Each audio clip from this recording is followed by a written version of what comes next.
ത്രിയേക ദൈവത്തിന് സ്തുതി. യേശുവിൽ സ്നേഹവന്ദനം. മനുഷ്യബന്ധങ്ങൾ ശിഥിലമാകുവാൻ പരസ്പരമുള്ള വിമർശനവും പകയും കാരണമായി തീരാറുണ്ട്. മറ്റുള്ളവരെ വിമർശിക്കുമ്പോൾ രണ്ടു കാര്യങ്ങൾ നാം ഓർക്കണം. ഒന്നാമത്, വിമർശിക്കപ്പെടുവാൻ സന്നദ്ധതയുള്ളവർക്ക് മാത്രമേ മറ്റുള്ളവരെ വിമർശിക്കുവാൻ അനുവാദമുള്ളൂ. രണ്ടാമത്, നാം മറ്റുള്ളവരിലേക്ക് തൊടുത്തുവിടുന്ന വിമർശന ശരം നമ്മിലേക്ക് തന്നെ തിരിച്ചു വരുമെന്ന് മാത്രമല്ല, നമ്മുടെ മനസ്സിൽ വിദ്വേഷത്തിൻ്റെ വിത്ത് വിതയ്ക്കുകയും ചെയ്യുന്നു. വിദ്വേഷം നമ്മുടെ ശരീര മനസ്സുകളുടെ തകർച്ചയ്ക്ക് കാരണമായി തീരും.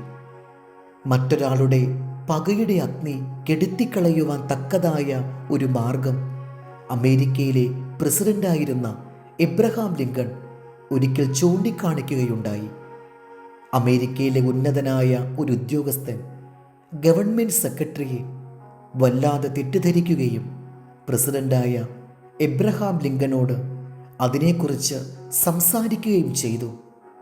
അയാളുടെ ധർമ്മരോക്ഷം ആളിക്കത്തുന്നുണ്ടായിരുന്നു. സെക്രട്ടറിയുടെ നടപടിയെക്കുറിച്ച് അയാൾക്ക് താൻ എഴുതുമെന്നും തൻ്റെ രോക്ഷം അയാളെ അറിയിക്കുമെന്നും ഉദ്യോഗസ്ഥൻ പറഞ്ഞു. ശരി, ഉടനെ എഴുതൂ.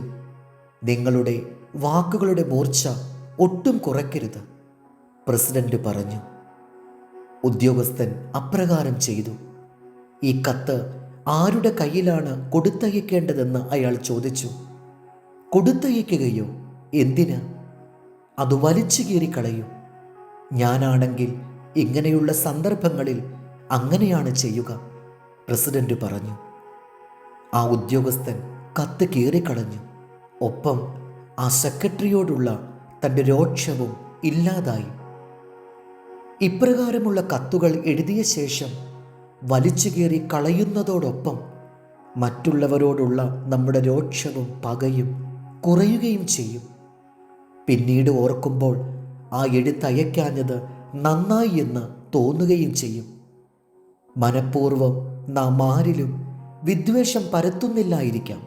എന്നാൽ അറിയാതെ വന്നു പോകുന്ന വാക്കുകളും പ്രവൃത്തിയും അതിന് കാരണമാകാം. നമ്മുടെ സഹജഭാവങ്ങൾ നമ്മെ നയിക്കുന്നതിനും ഭരിക്കുന്നതിനും അനുവദിച്ചു പോവുകയാണ്. നമ്മുടെ പ്രവൃത്തി മറ്റുള്ളവരിൽ വരുത്തുന്ന പ്രതികരണങ്ങളെക്കുറിച്ച് നാം ബോധവാന്മാരായിരിക്കണം. യാക്കോബ് 1:20. മനുഷ്യൻ്റെ കോപം ദൈവത്തിൻ്റെ നീതിയെ പ്രവർത്തിക്കുന്നില്ല. ആകയാൽ എല്ലാ അഴുക്കും ദുഷ്ടതയുടെ ആധിക്യവും വിട്ട് നിങ്ങളുടെ ആത്മാക്കളെ രക്ഷിപ്പാൻ ശക്തിയുള്ളതും ഉൾനട്ടതുമായ വചനം സൗമ്യതയോടെ കൈക്കൊള്ളുവിൻ. ദൈവം നമ്മെ അനുഗ്രഹിക്കട്ടെ.